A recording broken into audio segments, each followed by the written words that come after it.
Hi, I'm Malcolm Roberts and I'm with Sharon Bell, the candidate for the seat of Blair in the federal election. And I'm also with Sandy Turner, who's a local here and has been on the ground here at Deebing Creek. Gary Duffy, Gary's well known to the people of Ipswich. He's the fellow who's led the anti-corruption exposing of Ipswich City Council, and you've done a marvellous job, mate. And Daniel Thompson, who is one of the family in this area.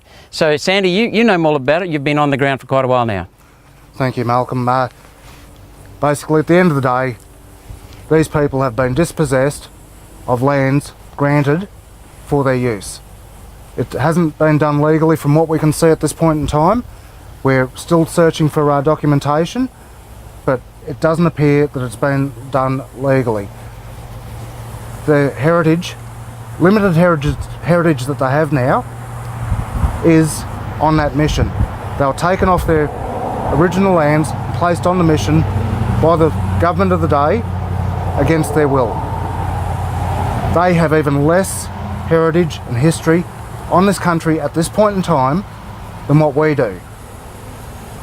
Daniel is one of the local traditional owners, Daniel Thompson. Thanks for the intro, Sandy. Yeah, so basically what Sandy just touched on there, there's been, how should we put it, the land's been made freehold land, and we want to find out who did that. Yep. Sandy's, like you said, Sandy, thank you for your help, Sandy. He's been on the ground since day one, working that side of things, but we want to find out names and times and dates, and then just forward from that, of course, over the last few years we've also had cultural heritage consultation on the site, and to the best of my knowledge it includes people that aren't from the area, so that's very distressing for us. And my ancestry, both my grandparents are born at Perga, but my ancestry also belonged at Deebing, so my great grandparents and distant aunties and uncles.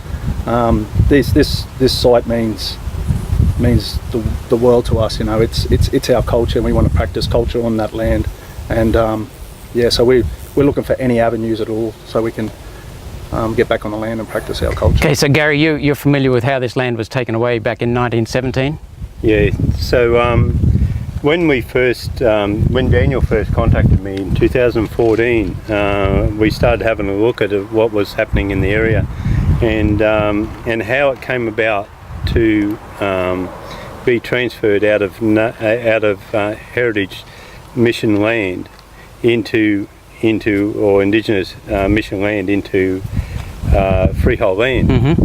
So, as you know, everything I do, I base it basically on fact. You're meticulous, mate. So I got to find the nth degree of fact. So what we did was we had a look at all the documents that were put up by developers for the site, and it was cherry-picked information. It is what you would do if you were cherry-picking. There have been a lot of questions about developers in general around Ipswich City Council, a lot of money floating around. Mm-hmm. There have been, and there's matters before the court relating to properties out here to that. For instance, in 2000, the state government had to call in a housing development here at Deebing Creek because of the dodgy land practices and the land deal that went on. So Terry McEnroe, back then when he was the local government minister in 2000, actually called in a development out here at Deebing Creek, which is the property is just over the road here. But to find out the real facts, what we did was we asked the Parliamentary Library to check Hansard. So Hansard is a record of what happened in Parliament of the day. So in 1917, the first parliamentary sitting session in 1917 was where it was supposed to have been signed over that this land was rescinded. Mm-hmm. That never happened because there's no record of it in Hansard. Mm-hmm. So how it became ratified, that the rescinding was ratified by the Parliament, mm-hmm. which it has to be ratified by the Parliament. And it wasn't. And there's no record of it. So the land should still be in the hands of the original landholder. So basically there was two lots of land, one was for 41 acres and one was for 42 acres, and that was the only land out of 2,600 acres that was rescinded. Now, so when you have a look that for a decision to be made, it must be ratified by the Parliament, There was no ratification of these decisions in Parliament back there. That the Queensland Parliament has been able to locate for me. Right, so we've put up, based on that information, that there was nothing there. So right from the very beginning in 1917, of when the land was supposed to be taken back over control of the state government, it appears that didn't happen. So everything that happened after then has to be illegal. So we've asked for a commission of inquiry. So far, over 5,000 people in 8 days have signed the petition. 5,000? 5,000 people in 8 days have incredible, called for a isn't it? commission of inquiry into the process of here at Deebing Creek, of the land deal at Deebing Creek. Now that's only people in Queensland who can sign this. It's a parliamentary petition, so you can go on to Parliament and find that petition. You can sign it.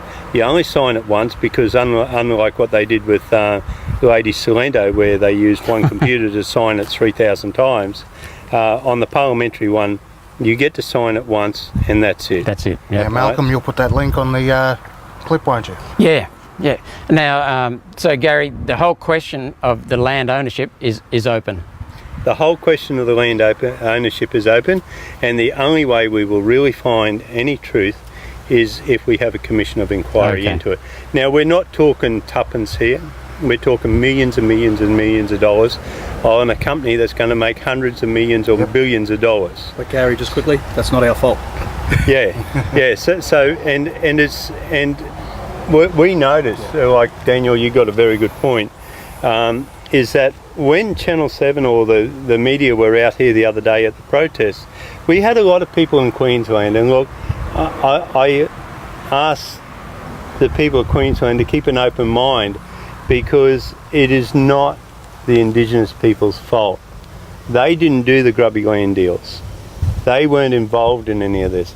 All they are is they're the victims of what has happened. They're not after a handout, they're not after anything like that. They just want their place back, which was theirs, at which their ancestors grew up on, where there's a Bora ring on, where there were children massacred out there, out here at Deebing Creek, where families were dispossessed of land, of their culture. They were dispossessed of their own family. Enslaved also, mate. And enslaved. And so if you are on Facebook and you're being a keyboard warrior and you're attacking the people, it's not about that. The decision for a commission of inquiry is simply to find the truth. And we all want to find the truth, because the truth is what matters. And this issue goes way beyond whether someone's Aboriginal or European or whatever, because there are a lot of people in Ipswich who have been done over by the Ipswich City Council, and it's got strong connections to the state government. There's corruption there. To speak positively, what about Joanne Miller? Done a marvellous job, and yourself. Can't speak highly enough of her. Yeah, the people in the community think so highly of Joanne Miller, who's a Labor member of Parliament, who stood up against her own party to try and expose this corruption. It took, 14, 15 years for you to finally crack it, and now there are a lot of people who've been hurt, both Europeans and Aboriginal. But with regard to the Aboriginals, when I was a senator, we also realised and started investigating, before I got knocked out, some claims where Aboriginals had taken land off other Aboriginals. And it seems to be an elite Aboriginal industry that is taking the money, taking the land, taking the resources, controlling the water, controlling the other Aboriginals, whether it be in Cape York or Central Queensland or other parts. And here, it's not only that, Daniel, it's also a city council that looks like it's just skated through the facts. Yeah, so Gary would have touched on it on a lot of Facebook posts recently, same with Sandy. Yep. The MOU and the ILUA that was made up, I'm struggling to... An MOU is a Memorandum of Understanding. There you go. An ILUA is an Indigenous Land Use Agreement. There you go, he knows a lot of stuff. So, yeah, that's what they are, but they were formed with people, a discontinued claim, and a discontinued claim not yesterday. We're talking years ago. Yep. Frasers acquired the land in 2015. The people behind consultation on the land, are they from here? I don't think so. And it's not good enough. So it's a very messy thing. That's why you need a commission of inquiry. Yeah, exactly. And the commission and the It took us 3 weeks to get the wording of the petition right with the Parliament, because the Parliament will not put a petition up if it's not factual. So when you read the petition, it's worded a particular way because we wanted to outline what the points of reference that we need a commission of inquiry into, and that is that the value of the cultural heritage to the community here in Ipswich as well. So it is the wording took lots of negotiation.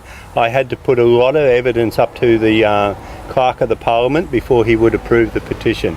So it wasn't just a matter of writing a petition up and then putting it in and getting it approved and then it's posted online and everyone votes on it, because it's illegal for me to misrepresent the truth on a petition.